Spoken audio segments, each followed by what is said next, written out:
বন্ধুরা আমরা এখন এই রানীগঞ্জ স্টেশনের সামনে রয়েছি। এখানে দেখতে পাচ্ছেন বয়স্ক একজন মহিলা রয়েছেন। আমরা একটুখানি তাদের হাতে যদি তুলে ধরতে পারি।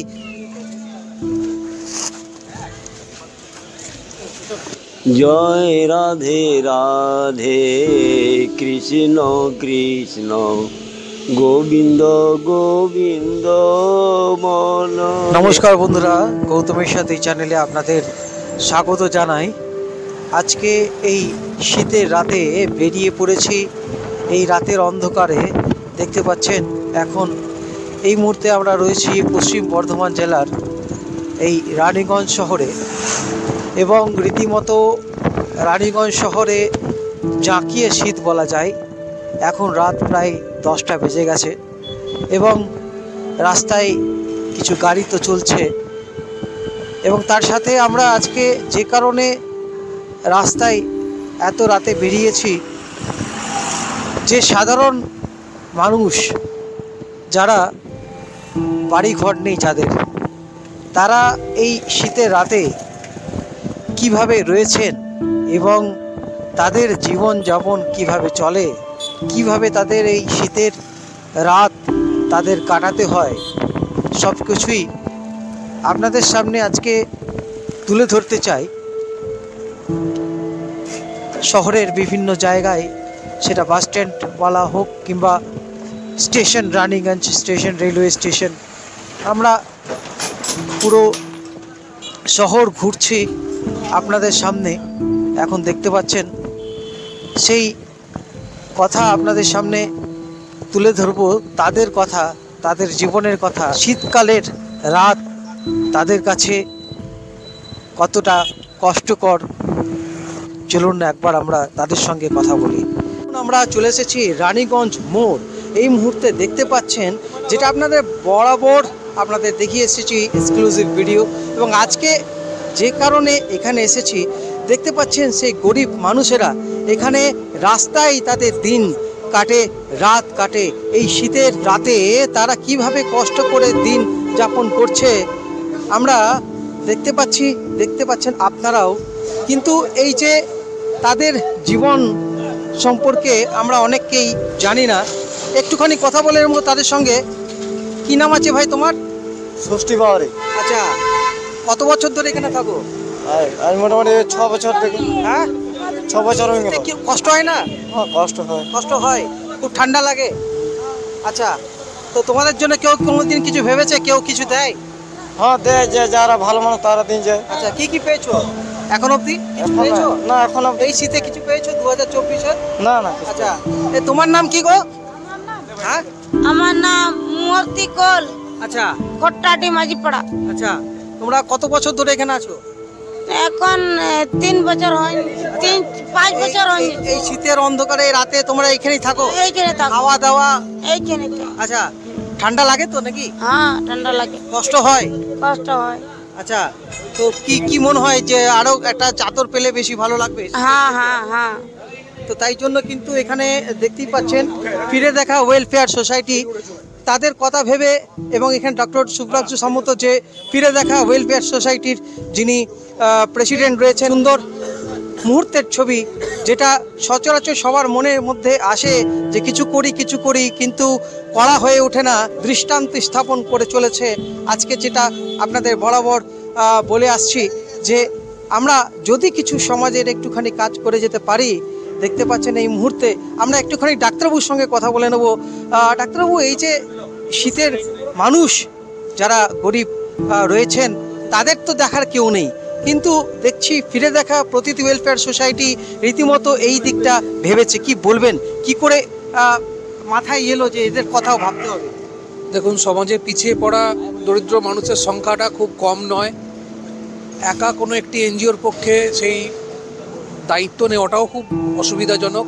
তবুও সবাই যদি নিজের সামর্থ্য অনুযায়ী ছোট করে এগিয়ে আসেন, তাহলে এই মানুষগুলির কিছুটা কষ্ট আমরা লাঘব করতে পারি। সেই প্রচেষ্টায় এই শীতের শুরুতেই আমরা এই মানুষগুলির হাতে কম্বল তুলে দিলাম, যাতে আগামী দিনে আরও ঠান্ডা বাড়লে ওনাদের কষ্ট কম হয়। আগামী দিন যে ঠান্ডা আসতে চলেছে তার আমরা একটা যে পূর্বাভাস পেয়েছি, তারই একটা পরিকল্পনা স্বরূপ হচ্ছে আমাদের এই কম্বল বিতরণ।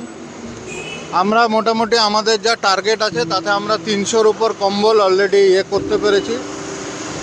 আমরা রানীগঞ্জের এই পাঞ্জাবি মোড় থেকে শুরু করে আপ টু স্টেশন পর্যন্ত এবং বাজারের ভিতরগুলি আপ টু কুমার বাজার যা আছে রানীগঞ্জ অঞ্চলের মধ্যে যতটা পোর্শন পড়ছে আমরা প্রত্যেক জায়গায় যাব এবং আগামী কয়েকদিন ধরে প্রতিদিন রাত্রেবেলায় আমাদের এই পরিকল্পনা থাকে। আমাদের যে কর্মসূচি সে কর্মসূচির মধ্যে আমাদের শীতবস্ত্র যে হচ্ছে, যেটা আমাদের এই সময়কালে আমাদের সংগঠন যেটা ফিরে দেখা প্রতিটি ওয়েলফেয়ার সোসাইটি আমরা মনে করেছি যে রানীগঞ্জের এমন কোনো জায়গায় গরিব মানুষ থাকবে না যেখানে আমরা কম্বল দিতে পারবো না, যাদের খুবই দরকার। আপনারা দেখলেন এখন যে আমরা পাঞ্জাবি মোড় যেগুলো দিলাম, এদের দরকার আছে, শীতবস্ত্র দরকার আছে। আমরা ন্যাচারালি আমরা প্রত্যেকটা জায়গায় খুঁজে খুঁজে যাদের এটা প্রয়োজন আছে তাদের কাছে আমরা পৌঁছাবো, এটাই আমাদের আজকের মূল লক্ষ্য, মূল উদ্দেশ্য। শীতের রাতে এই গরিব মানুষদের এরকম কম্বল দান করাটা খুবই, আমি মনে করি সবার জন্যই খুব ভালো। এটা আমি আজকে আমাদের এনজিও বলে নয়, এটা আমি চাই যে সব এনজিও এটা। তোমার কেমন লাগছে কম্বলটা পেয়ে? ভালো লাগছে। ঠান্ডা কিছুটা কম মনে হচ্ছে? না, ঠান্ডাটা মানে গরম লাগছে তো? হ্যাঁ গরম লাগছে। আচ্ছা, এখানে দাদা কিরকম লাগছে এখন কম্বলটা পেয়ে? ভালো লাগছে একটু আগের থেকে? দেখতে পাচ্ছেন এখানে সবাই আমরা বেরিয়েছি রাস্তায়, এই রাতের মধ্যে আমরা বেরিয়েছি সব বাইক নিয়ে। 11টা থেকে 10টা বাইক রয়েছে। এইভাবে আমরা এই রাস্তায় শীতের অন্ধকারে দেখতে পাচ্ছেন একটা মানুষজন নেই। দেখতে পাচ্ছেন বন্ধুরা, এই মুহূর্তে আমরা একটি শেডের নিচে রয়েছি। क्या नाम है आपका? नाम क्या है? मेरा नाम मनोज विश्वकर्मा। अच्छा, कितना दिन से यहाँ पर रहते हैं आप? यहाँ ये 3-4 दिन से सो रहे हैं। अच्छा, ठंडा लग रहा है? ठंडा लग रहा है हल्का। বল দেওয়া হচ্ছে। এই মুহূর্তে আপনাদের সামনে তুলে ধরার চেষ্টা করছি, দেখতে পাচ্ছেন।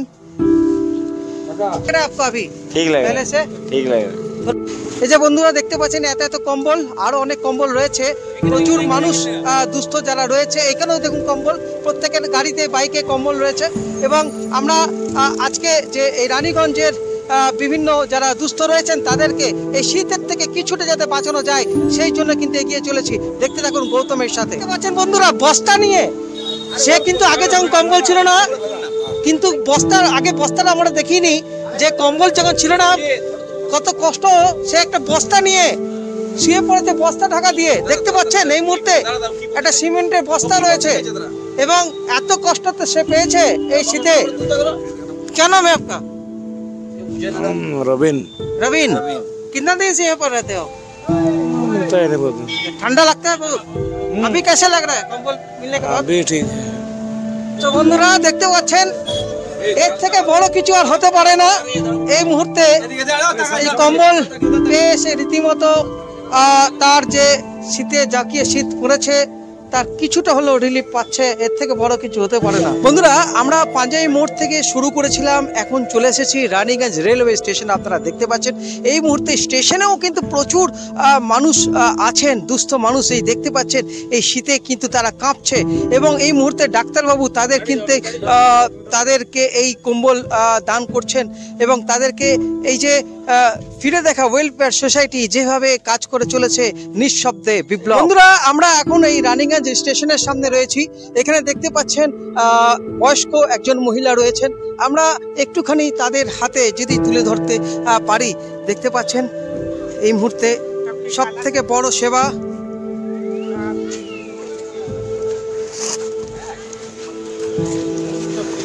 क्या नाम है आपका चाची? अच्छा, उम्र कितना हो गया आपका? 60-70 हो गया। अच्छा, कितना दिन से यहाँ पर रहते हैं? स्टेशन में रहते हैं आप? कहाँ पर? अच्छा, गाँव में रहते हैं, अच्छा। अभी जा रहे हैं अजमेर तक। अच्छा, बहुत ठंडा है ना? हाँ। अभी थोड़ा अच्छा लग रहा है पहले से? हाँ। দেখতে পাচ্ছেন বন্ধুরা এই শীতের সময়, এই শীতের রাতে যেটা বারবার আপনাদের সামনে তুলে ধরছি, ডাক্তারবাবু এত কম্বল নিয়ে তিনি নিজে কোনো রকম অহংকার নেই, কোনো রকম নিঃস্বার্থে এবং নিঃশব্দ বিপ্লব, যেটা আপনাদের বারবার তুলে ধরতে চাইছি যে সমাজের বুকে এরকম কিছু মানুষ আছে বলে আজকে কিন্তু সমাজ এগিয়ে চলেছে। বন্ধুরা এখন আমরা স্টেশনে রয়েছি। এই মুহূর্তে রাতের ট্রেন যাচ্ছে, এক্সপ্রেস বহু ট্রেন এইভাবেই কিন্তু এগিয়ে চলেছে। আমরাও এগিয়ে চলেছি কিছু সমাজের কাজ করার জন্য। বন্ধুরা, এখন আমরা রানিগঞ্জে প্ল্যাটফর্মে রয়েছি, 2 নম্বর প্ল্যাটফর্ম রানিগঞ্জ স্টেশনে। এই মুহূর্তে আমরা দেখতে পাচ্ছি এখানে কিন্তু অনেক গরিব দুঃখীদের আমরা দেখতে পেলাম। যদি একটুখানি তাদের কাছে আমরা গিয়ে তাদের পাশে একটুখানি যদি দাঁড়ানোর চেষ্টা করতে পারি, তার থেকে বড় কিছু হতে পারে না। আমরা এখানে পেয়ে গেছি। আপনার নাম একটুখানি জেনে নিতে চাইছি প্রথমে। কি নাম আপনি? গোবিন্দ। আচ্ছা, আপনি কি প্রত্যেক দিনই রানিগঞ্জে এই স্টেশনেই না, প্রত্যেকদিন আমি থাকি না। আচ্ছা, আমি অনেক জায়গায় নাম করি। আচ্ছা, হ্যাঁ। তাহলে আমরা একটুখানি যদি আপনার গলায় এক কলি ঠাকুরের গান, আজকে এই রাতে আমরা বেরিয়েছি গরিব দুঃখীদের সাহায্যের একটুখানি পাশে দাঁড়াতে, একটু যদি ঠাকুরের গান হয়ে যায়। হরে কৃষ্ণ। জয় রাধে রাধে কৃষ্ণ কৃষ্ণ গোবিন্দ গোবিন্দ মনরে। জয় রাধে রাধে কৃষ্ণ কৃষ্ণ গোবিন্দ গোবিন্দ বলরে। জয় রাধে রাধে কৃষ্ণ কৃষ্ণ গোবিন্দ বলরে। সত্যি করে এরাই যারা রয়েছেন তারাই তো গোবিন্দ। মানুষ জীবে প্রেম করে যেই জন, সেই জন সেবিছে ঈশ্বর। আমরা এই মানুষদের মধ্যেই ভগবানকে আমরা খুঁজে বেড়াই, কিন্তু এই মানুষদের মধ্যে কিন্তু সত্যিকারের ভগবান লুকিয়ে আছেন। আমরা তাদের পাশে গিয়ে যদি একটুখানি সাহায্যের হাত বাড়িয়ে দিই, তার থেকে পরম সেবা কিছু তো হতে পারে না। উপর থেকে ভগবানও দেখবেন, আশীর্বাদ করবেন, কৃপা লাভ করবেন। যে আমরা মহৎ কর্মসূচি নিয়েছি, এটা আমাদের বিভিন্ন কর্মসূচির মধ্যে একটা, তবে বিশেষ করে কর্মসূচিটার মহত্ব আছে। কারণ কি, গরিব মানুষদের পাশে আমরা দাঁড়াতে পারছি এই এনজিওর মাধ্যম দিয়ে, এবং এটা আমাদের স্বপ্ন। এবং এই স্বপ্নটা আমরা সেদিনই নিয়েছিলাম, দেখেছিলাম যখন আমরা একসাথে ইউনাইটেড হয়েছিলাম এবং এনজিওটা তৈরি করেছিলাম।